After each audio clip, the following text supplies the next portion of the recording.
Assalamualaikum warahmatullahi wabarakatuh. Selamat pagi semuanya. Semangat pagi. Oke, ketemu lagi dengan saya Eko Trianto. Nah, dalam video kali ini di pertemuan ketujuh kita akan bahas masalah audit kas, kas dan setara kas. Oke, kalau kita lihat di perusahaan itu biasanya yang paling riskan itu akun kas ya. Kenapa? Karena ya namanya kas ya. Sangat fleksibel sekali untuk diselipkan ya, terjadi kecurangan, penyalahgunaan dan lain sebagainya kan gitu. Oke, di audit ini kita akan sedikit bahas bagaimana tahapan audit ya.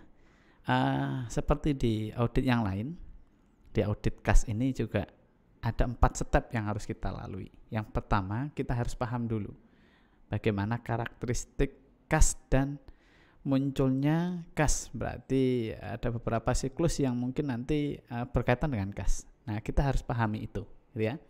Jadi mulai dari bagaimana kas itu muncul, ya, kemudian dikeluarkan dan lain sebagainya. Nah, yang kedua, kemudian kita akan memahami struktur pengendalian internalnya.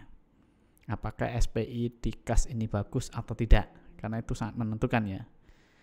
Kemudian mengujinya. Nah, yang keempat adalah melakukan pengujian substantifnya. Kita langsung masuk ke angka laporan keuangan, kita akan uji itu, gitu kan. Jadi 4 step di audit ini di setiap siklus harus kita lalui. Nah, yang pertama kita akan bahas masalah karakteristik kas ya. Nah, prinsip dari akuntansi kas atau yang lainnya setara kas ya, nanti bisa misalkan bank, kemudian surat berharga dan sebagainya. Nah, kas yang ada di neraca itu sebenarnya seharusnya ya merupakan saldo kas dan setara kas per tanggal neraca itu, per hari itu. Tanggal berapa? Tanggal 31 Desember. Jadi tanggal 31 Desember itu seluruh kas dan setara kas harus dilaporkan sebesar itu pada hari itu, gitu ya. Nah, kas dalam bentuk falas biasanya kan juga ada ya perusahaan-perusahaan yang dia juga punya stok valuta asing, kan? Apakah dolar atau yang lainnya. Nih, di tanggal neraca itu harus dilaporkan juga sesuai dengan kurs yang dilaporkan di laporan keuangan. Misalkan kalau di Indonesia ya harusnya dirupiahkan kan gitu. Situ. Nah, kemudian saldo kas ini meliputi uang tunai, kemudian simpanan uang ya di bank ataupun dana tetap simpanan di bank. Kemudian biasanya juga ada kas itu dibagi menjadi kas besar, kas kecil gitu ya. Nah, itu termasuk dalam saldo kas dan setara kas. Nah, kemudian untuk memenuhi persyaratan setara kas ya, investasi harus segera diubah menjadi kas dalam jumlah yang telah diketahui. Biasanya ada beberapa surat berharga yang nilainya atau jatuh temponya lebih dari 3 bulan. Nah, kurang dari itu harus dikonversi nih. Jadi tanpa menghadapi resiko perubahan nilai yang signifikan gitu ya. Nah, kemudian kita lihat ada beberapa sistem dana kas yang diberlakukan di perusahaan. Biasanya ada kas kecil ataupun kas besar. Nah, kita harus pahami itu juga. Kenapa? Karena sistem dana kas kecil biasanya ada dikeluarkan, kemudian ada dana tetap ya, kemudian ada yang diisi setiap kali misalkan dalam batas waktu tertentu gitu kan. Nah, minimal harus saldonya ada misalkan 2 juta atau berapa gitu kan. Nah, sistem kas kecil ini harus kita pahami juga seperti itu ya. Kemudian kalau kita lihat di beberapa siklus yang terkait dengan kas ya, ada beberapa siklus yang bisa terkait dengan kas, baik itu di aliran kas masuk atau kas keluar. Itu ada siklus pendapatan misalkan, kemudian siklus pengeluaran, siklus pendanaan, siklus investasi ya, siklus personalia ya. Di siklus personalia itu nanti misalkan ada pembayaran gaji, berarti ada kas keluar ya. Nah, intinya ada saldo kas yang terkait dengan siklus itu. Kalau kita lihat di kas umum, di beberapa perusahaan biasanya ada beberapa kas umum ya, atau akun yang terkait dengan kas umum, seperti contoh ada kas di bentuk bank ya, setara kas bank, akun bank cabang misalkan. Bank cabang akan mengisi kas umum ketika ada pengeluaran ke kas umum, berarti ada posisi kredit keluar masuk ke debit kas umum. Kemudian akun gaji impres dari kas umum baru ditransfer ke akun gaji, berarti dari kredit ke debit di sini ya. Kemudian ada kas umum ke dana kas kecil, berarti ada pengisian kas kecil tadi. Kas umumnya keluar di kredit, kemudian dana kas kecilnya di debit. Setara kas yang lain juga sama seperti itu. Jadi ketika ada pengeluaran dari kas umum kredit masuk ke setara kasnya debit. Ya, seperti itu. Intinya penjurnalan, kemudian perpindahan arus kasnya harus kita pahami, gitu ya. Nah, yang kedua kita harus memahami SPI, sistem pengendalian internalnya. Di struktur pengendalian internal yang baik biasanya kalau kita lihat ya di struktur organisasi itu ada beberapa bagian yang terkait dengan fungsi kas. Contoh misalkan bagian keuangan, akuntansi, ataupun setiap departemen mereka punya bendahara masing-masing ya, yang bertanggung jawab terhadap pemegangan kas gitu kan. Nah, di sana harus ada pemisahan tugas dan tanggung jawab yang jelas.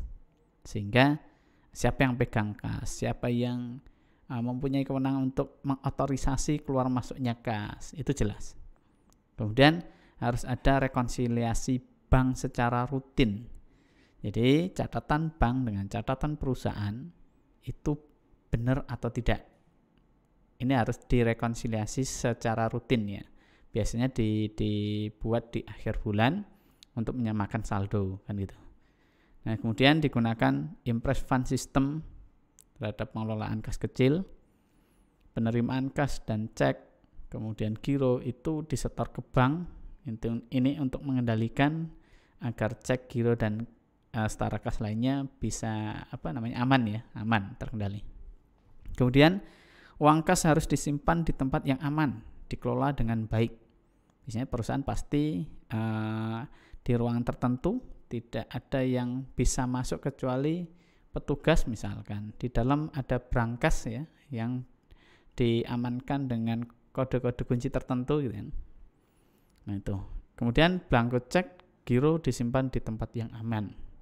Cek dan giro ditulis atas nama, kemudian ditandatangani oleh minimal 2 orang.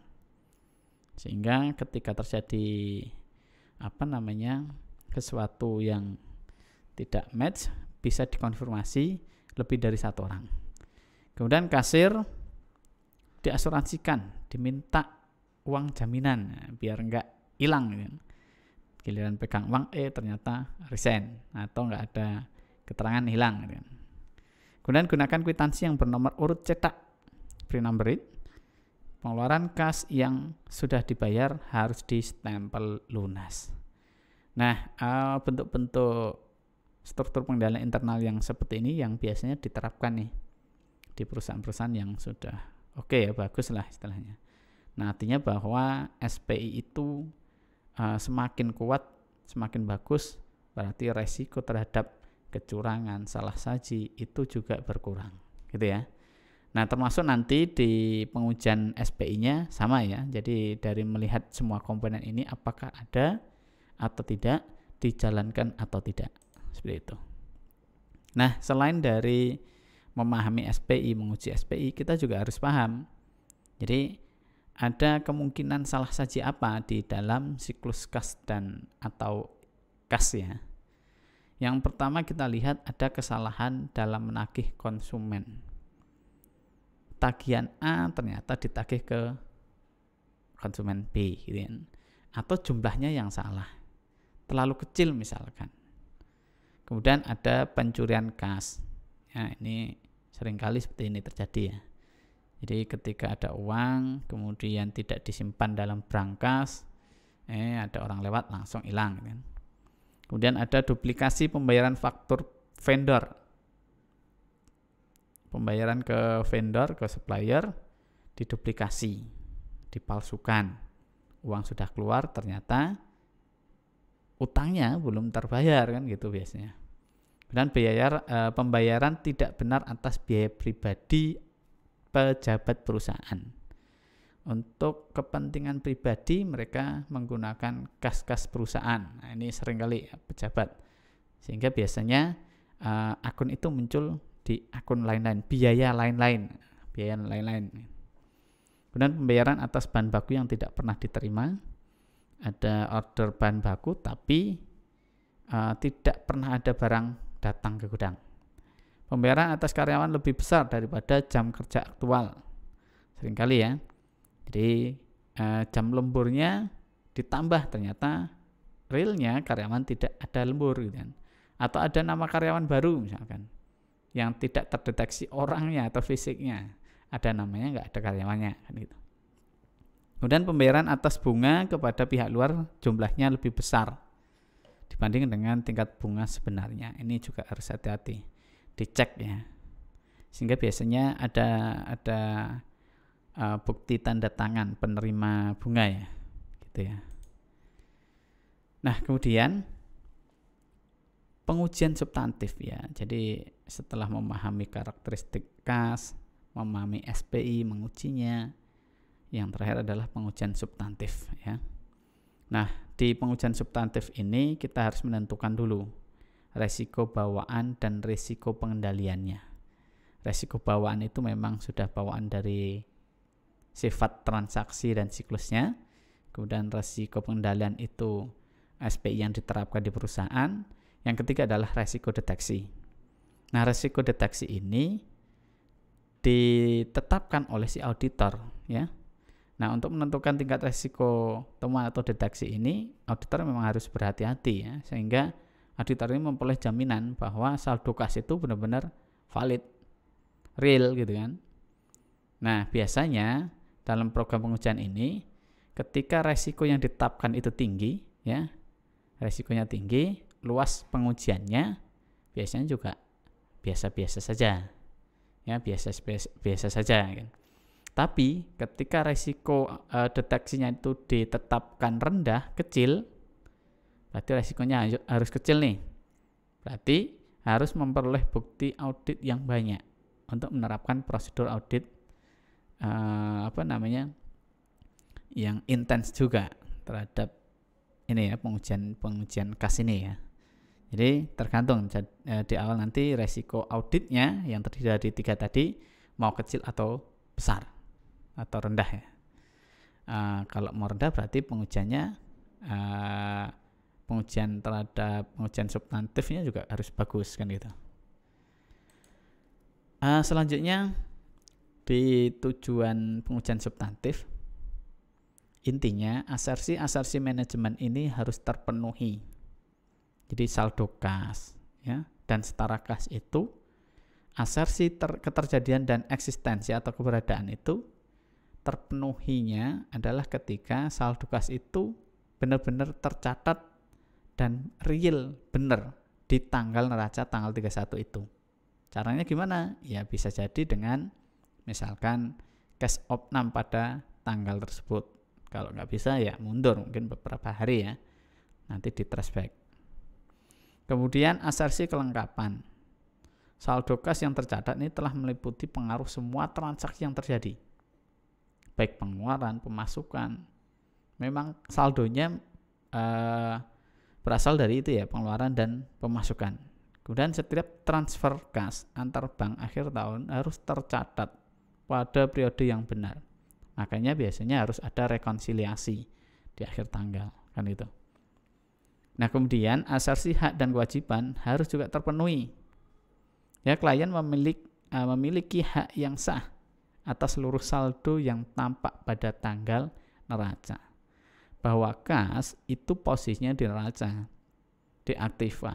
Artinya ini adalah hak sepenuhnya milik perusahaan karena aktiva perusahaan. Ya, jangan sampai kas itu ada angkanya tapi nggak ada fisiknya, atau ada angkanya tapi sementara pada saat kas opnam cuma pinjam punya orang lain, nah nggak bisa. Ya. Nah kemudian asersi penilaian atau alokasi. Saldo kas yang tercatat akan terrealisasi sejumlah yang dinyatakan dalam neraca dan sesuai dengan dokumen pendukungnya.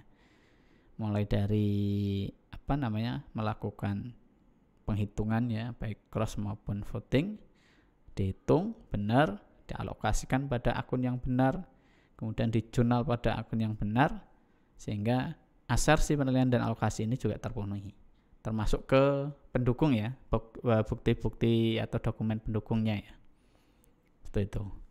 Nah kemudian asersi penyajian dan pengungkapan. Saldo kas yang terindikasi, teridentifikasi dan diklasifikasikan di neraca secara benar. Kemudian pembatasan penggunaan kas telah teridentifikasi dan diungkapkan pada neraca. Saldo kompensasi, jaminan kredit, utang bersyarat dengan bank juga telah diungkapkan secara memadai.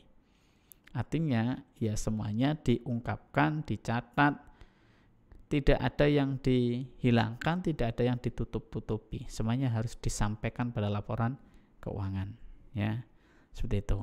Nah, intinya di pengujian substantif ini asersi 5 asersi ini harus terpenuhi kan gitu. Nah, biasanya prosedur apa saja yang dipakai untuk membuktikan asersi itu?